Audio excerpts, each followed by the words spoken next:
Ստացվեց հերթական անգամ ձեր այս օրենքը կրկին ձեր թիմակիցների դիմադրությանն արժանացավ, կառավարության ներկայացուցիչների։ Հիմա դուք այնպես է ստացվում, որ թիմի դեմ եք դուրս եկել այս օրենքի հետ կապված,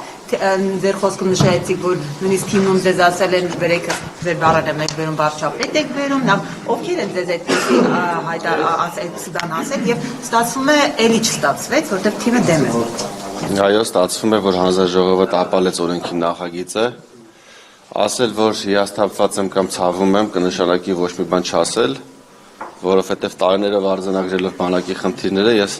նպատակ եմ ունեցել, պայքարել եմ, որպեսզի մենք վերացնենք այդ խնդիրները ու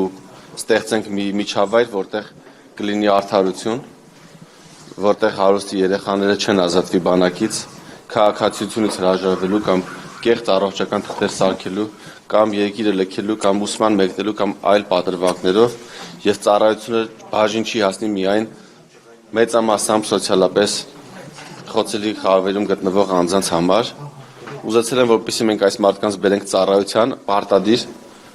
եւ նաեւ նրանցից մեծ գումարներ հավաքագրենք, ինչը կուղենք ամբողջ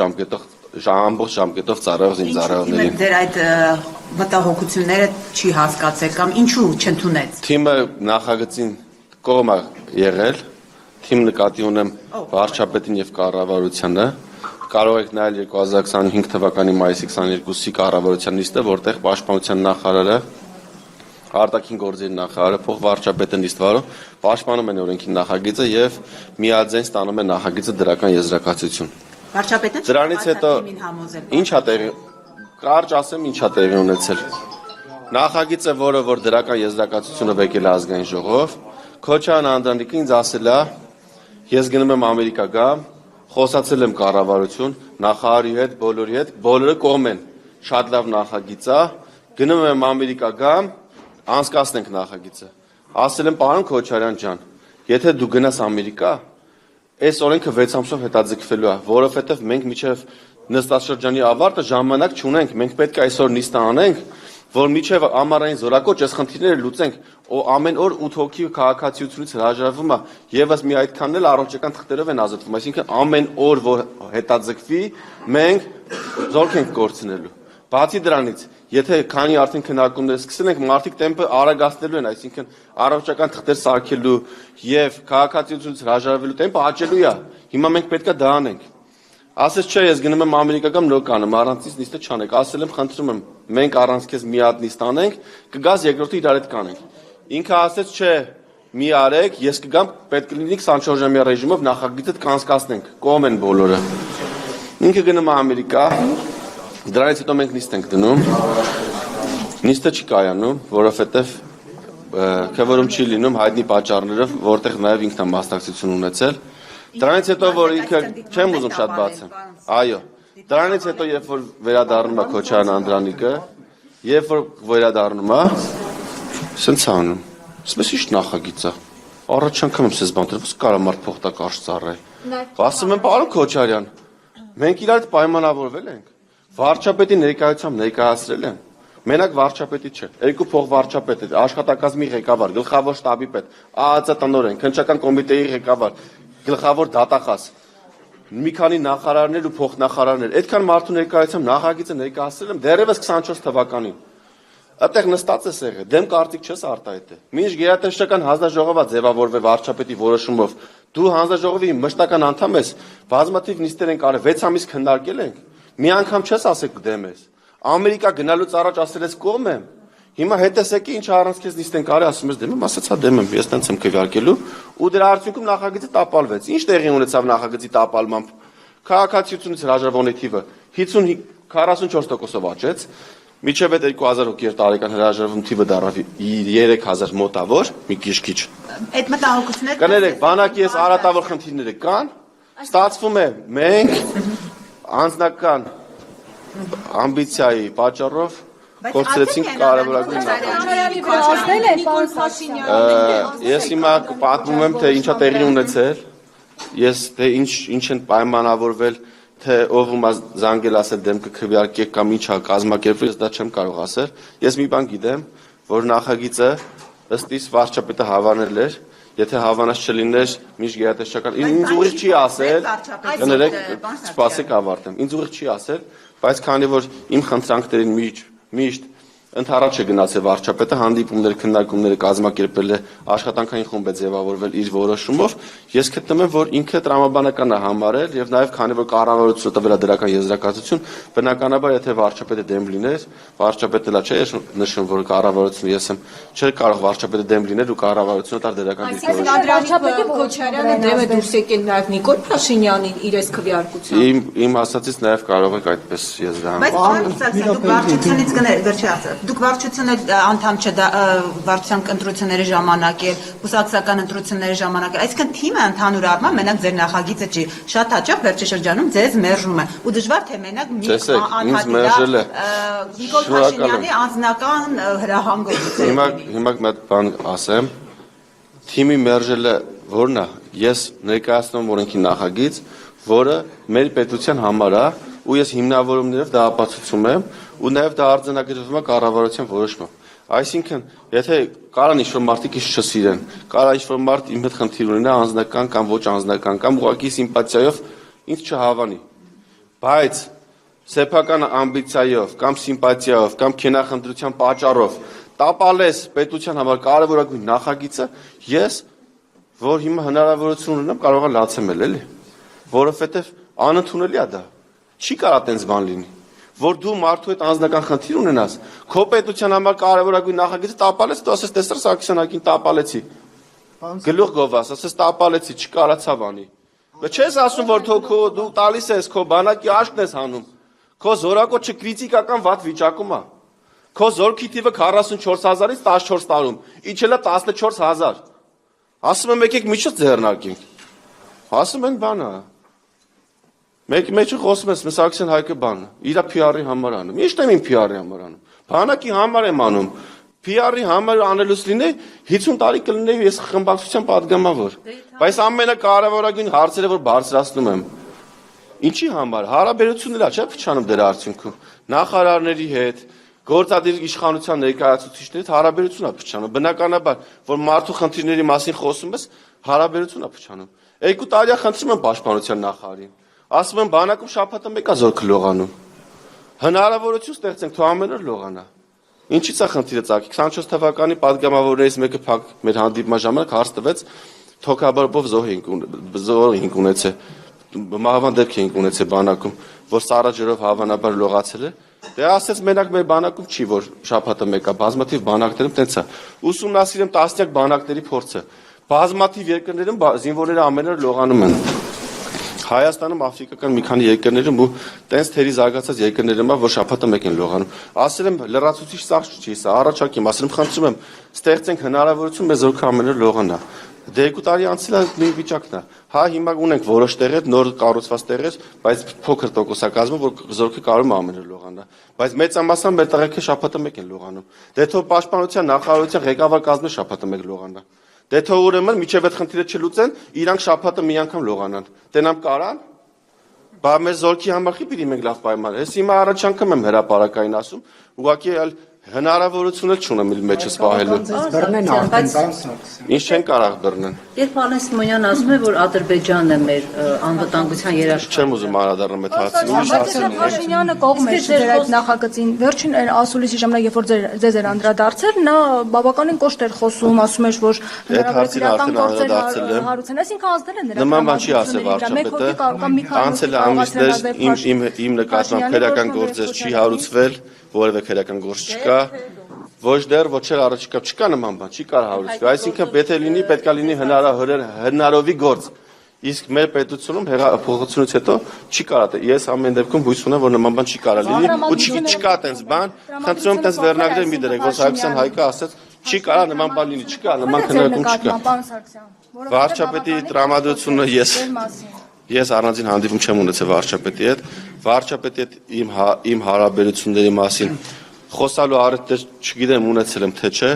Մենք ունեցել ենք շատ ջերմ ընկերական մոտ հարաբերություններ մինչև 2018 թվականի մայիսը, երբ վարչապետը դարձել է հանրապետության վարչապետ։ Ես իրան համարել եմ ինձ հարազատ եղբայր։ Իմ ավակ եղբայր ու մենք տենց ենք հարաբերվել։ Վարչապետ դառնալուց հետո այդ հարաբերությունը չի կարող շարունակվի, որովհետև եթե դու չես կարող քո ընկերոջը ամեն պահի զանգել, կապը կորում է ու այդ ընկերությունը չի կարող շարունակվի։ Ու ես դա բնական եմ համարում ու նորմալ եմ համարում, եթե առաջիկա 10, 20, 30 տարվա ընթացքում կլինի մի իրավիճակ, երբ Նիկոլ Փաշինյանը չլինի վարչապետ, մենք էլի կլինենք ընկերներ, այժմ մեր ընկերությունը փաստացի չի շարունակվում։ Այսինքն կա ընկերությունը, բայց չի շարունակվում։ Պարոն Սարգսյան, դուք նշեցիք, որ փակ նիստից մի մեջբերում արեցիք, ասեցիք ինձ ասում են ԿՊ ֆրակցիայում վարչապետ ես բերում մեր վրա, ով է նման բան ասում։ Դա ինչ եղել է փակ նիստում, թող մնա փակ Դուք արդեն կներեք։ Դե որովհետև պետք էր ասել, որպեսզի նման վերնագրերի տեղիք չտանք, որպեսզի մարդիկ չգնան ասեն Հայկը դուս եկե Նիկոլ Փաշինյանի դեմ, ինչ որ փորձեն ինտրիգներ սարքին եւ այլն։ Դրա համար եմ դա ասել։ Այս հարցով ասել ում էին ակնարկում, որ կողմերին վարչապետ է տանում։ Դաստիարակություն տանել։ Ինչի մասին։ պատասխանեք։ Նարեկ ջան,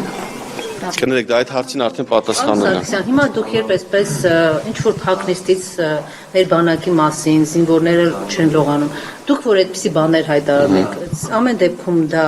տեղեկատվության, անվտանգության հարց չի, գուցե մեր թշնամիները լսում են։ Շատ լավ, կարևոր հարց եք տալի։ Ինչքան էլ որ Հիմա ասեմ, 19 թվին, երբ որ ես ասում եի 44-ից դարել 25, գլխավոր շտաբով, բանով, պաշտպանության նախարարությունով, վայեստա թշնամին կիմանա, մեր թիվը պակասել է, այս ինչ անում Սարգսյան Հայկը եւ այլն, ես ասում եմ խնդիր ունենք, պիտի բարձրաձայնենք, որ լուծենք։ Եթե դու խնդիրը չես բարձրաձայնում, դու չես կարող լուծել։ Հետո ինչ դարավ,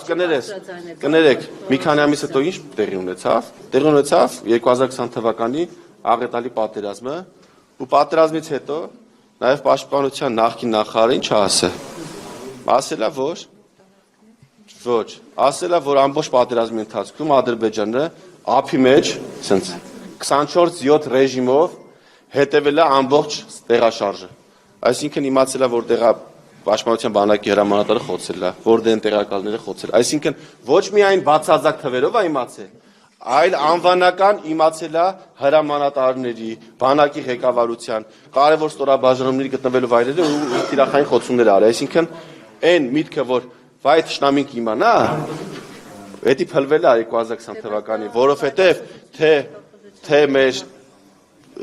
մեր զորքի տեղակայման վայրերը, թե սնուցման ճանապարհները, թե դիրքերը եւ այլն, բոլորը դիտարկվում են եւ դիտարկվելու են, այսինքն այդ միտքը, որ այ խոսում է բանակի մասին, հեսա գաղտնիությունով մենք մի վիճակը կվատանա, վիճակը քրիտիկական արդեն վատացել է 2020 թվականից դա ֆիքսվել է ու նաև այդ քննիչ հանձնաժողովը որ ստեղծվել է 44-արյա դրա ընթացքում դրա մասին խոսացել ենք որ թշնամին սաղ իմացել է Պարոն Սարգսյան դուք նաև նիստի ժամանակ նշեցիք որ մի դպրոցի դասարանում բոլոր տղաները բացի մեկից հրաժարվել են Հայաստանի քաղաքացիությունից դա որ դպրոցն է Ես չեմ ուզում նշեմ падգամավորի անունը որպեսզի այդ դասարանում խնդիրներ չառաջանան դա որ դպրոցում է դպրոցներ չեմ ցանկանում նշել Դա խնդրարույց է, այսինքն Դա խնդրարույց է, դա միակ դեպքը չի։ Կազմակերպված ինչ-որ բան։ Դա միակ դեպքը չի։ Բազմաթիվ դասարաններ կան, որտեղ դպրոց ավարտելուց հետո որևէ մեկը չի զորակոչվում բանակ։ Եթե ծանոթներ ունեք հատկապես էլիտար համարվող դպրոցներում, մի հատ կարակ հարցումներ անեք, ասեք, այ օրինակ 25 թվականին ձեր դպրոցից քանի հոգի է, քան տղա է ավարտել դպրոցը, քանիսն է գնացել բանակ։ Այսինքն սխեմա է, բոլոր Այսինքն սխեման հետեւյալն է, ովքեր որ փող ունեն, միջև 18 տարին լռանել հրաժարվում են, խիեմ ասում փող։ Այդ փողը Հայաստանում չեն ծախսում, դուրսն են ծախսում։ Եվրոպայում շատ, Ռուսաստանում ավելի քիչ, գումարա դուրս գալի Հայաստանից դրա արդյունքում, այդ տղեկներն դուրս գալիս մեր պայեստազորից հաշվառումից ընդհանրապես, ու մենք կորցնում ենք եւ իրենց գումարները եւ ամեն ինչ։ Ես առաջարկել եմ այս սխեման փակենք ու շուրջ տանք, որ այդ գումարները ոչ թե հոսեն Հայաստանից դուրս, այլ կան հոսեն ծառայող տղաների գրպանները։ Տեսեք ոնց է, հիմա տարեկան 3000, հիմա ասեմ, խնդրահարույց չէ։ Հիմա որն է ավելի լավ, ինքը вообще փող չտա ու չգնա ծառայության, թե տեսեք 3000 տղա ունենք տարեկան, որ քաղաքացիությունից հրաժարվում է։ Եթե նրանցից 1000-ը օգտվեին այս կետից, այսինքն 15 միլիոն վճարեին նոր հրաժարվեին։ Այսինքն թվեր որ ասում եք, դուք ինչի վրա եք հավում Ինձ տվել են ներքին գործերի նախարարությունը։ Այսինքն հարցում եմ արել թե քանի հոգի է քաղաքացիություն։ Այո, բաց տեղեկատվությունն է, կարամ ձեզ էլ տամ դուք էլ ուսումնասիրեք։ Հիմա ինչի մասին է խոսքը։ Ես ասել եմ 3000 հոգի քաղաքացիությունից հրաժարվում է, վերում ենք 15 միլիոնի արգելքի դնում ենք։ Կամ էլ ասում ենք 15 միլիոնը դուք մի ամիս ծառայ, այսինքն դու ես որոշում 15 միլիոն տալիս ես հրաժարվում ես ու չես ծառայում, կամ նույն 15-ը տալիս ես գալի մի ամիս ես ծառայում, ու սրա արդյունքում եթե մեզ հաջողվել է 3000-ից 1000-ի բերել ծառայության 1000-ով ավել զորակոչ կունենայինք եւ մեր զորացրվողները ամեն մեկը 1.5 միլիոն կստանային, այսինքն որտեղ մենք տարեկան մոտավորապես 10000 զորացրվող ենք ունենում, կհավաքագրվեր 15 միլիարդ, որը բաժանվելով ամեն մեկը կստանար 1.5 միլիոն, այսինքն այնտեղ են ով որ գալիս է հաջորդ օրվանից սկսում է բանվորություն անել, կունենար 15 միլիոն, կգնար ժող ինստիտուտում կսովորեր կամ նոթբուք կառներ, IT մասնագետ կդառնար, այսինքն իր կյանքը ինքը կկազմակերպեր, կամ ինչ-որ արհեստով կսկսեր զբաղվել, զոդող կդառնար մասնագետ, զոդման ապարատ կառներ ու իր կյանքը կկազմակերպեր, այսինքն չէր լինի ինքը սևագործ բանվոր, որպեսզի իր օրվա փողը վաստակի, այլ ինքը կունենար կյանք մտնելու մեկնարկային գումար։ Հիմա մեր գործընկերները որոշեցին, որ պետք չէ այդ հնարավորությունը տանք, պետքա թողենք ոնց որ կա, այսինքն էլիտար պրոստերում էլի շարունակեն բոլորը քաղաքացիությունից հրաժարվեն, չծառայեն, մարզերում 50% զորակոչ ունենանք։ Ես խեմ այդ թիվը բարձրացնում, ասում եմ Երևանում զորակոչի թիվը քրիտիկական ցածր է։ Երբ մենք ասում ենք հանրապետությունում 30-ից 35% է զորակոչը, դա մարզերի հաշվին է այդքան։ Երևանում 10, 13, 14, 16% է զորակոչը։ Տարին ունեցել 10-ը, այսինքն անհավասարությունը կա ու այս օրենքի տապալման, որ ուզում են ասեն, որ այ չեղավ այդ անարդարությունը, այդ անարդարությունը խորանալու է ու որը որ այսօր կա չի լուծվելու, ինչի համար ցավում եմ։ Էս է սա, ամբողջ միտքը սա է, ուրիշ բան պետք չի դա կմանգան։ Կներեք, եթե օրինակ հա հիմա խաղաղ վիճակներ, հա, բայց չգիտենք ինչ զարգացումներ կլինեն, Աստված տա երբեք էլ մարտական գործողությունների գնալու անհրաժեշտություն չլինի, բայց եթե նման իրավիճակ ստեղծվի, այդ փող տված 15 միլիոն դրամ տված եւ չտիրապետողներն ինչ են անելու։ Կա նաեւ գումարի չափ որ տան եւ ասեն այ մենք մարտական համար ես ինչ եմ առաջարկում, դրա համար ոչ միայն առաջարկել եմ, որպեսզի 15 միլիոն տա հրաժարվի, այլ նաև նույն հնարավորությունով 15 տա ու մի ամիս ծառայի։ Սա ինչ կտար։ Քաղաքացին կհաշվեր, կասեր ես հիմա պիտի 15 միլիոն տամ, գնամ մի հատ դրսում փող ծախսեմ, քաղաքացիությունից հրաժարվեմ ու որոշ խնդիրներ ամեն դեպքում Հայաստանում ունենամ, ավելի լավ է 15 տա մի ամիս ծառայեմ։ Մի ամիսը կծառայեր, կմտներ պայեստազոր, մի ամսում հնարավոր է տիրապետեր զինված ուժերում ծառայության կանոնների մեծ մասին։ Ու երբ որ արդեն կլիներ մարտական գործողությունները հավանական կամ էսկալացիան, արդեն այս մարդուն մենք կունենայինք մեր պայեստազորում։ Այսինքն ինքը ոչ թե կլիներ ԶԼՏ քաղաքացի այսինչյան, այլ ինքը կլիներ մի ամիս պատրաստված զինծառայող, ով կկարողանար համալրել զինված ուժերի շարքերը։ Ու այնպես չի որ դա նորություն է կամ ամբողջ աշխարհում ես հեծանիվ եմ նոր հորինել։ Թուրքիայում նման հնարավորություն կա, Ղազախստանում նման հնարավորություն կա, Հունաստանում նման հնարավորություն կա, որտեղ մարդիկ ծառայում են 21 օր, 35 օր կամ 1 ամիս արագացված ընթացակարգով դառնում են լավ զինվորներ։ Ես վստահ եմ, եթե իմ ցանկած իմ պատկերացրած եւ իմ ու նախանշած ձևի կարողանանք կազմակերպել դասընթացները, 1 ամսում ենք ավելի լավ զինվոր կունենանք, քան 1.5 կամ 2 տարի։ Այս ամեն ինչը հնարավոր է, որ գա հանգես մի փուլի, որ դիտարկում եք այդ սցենարը, որ ձեզ կարող պարտադրեն մանդատից հրաժարվել։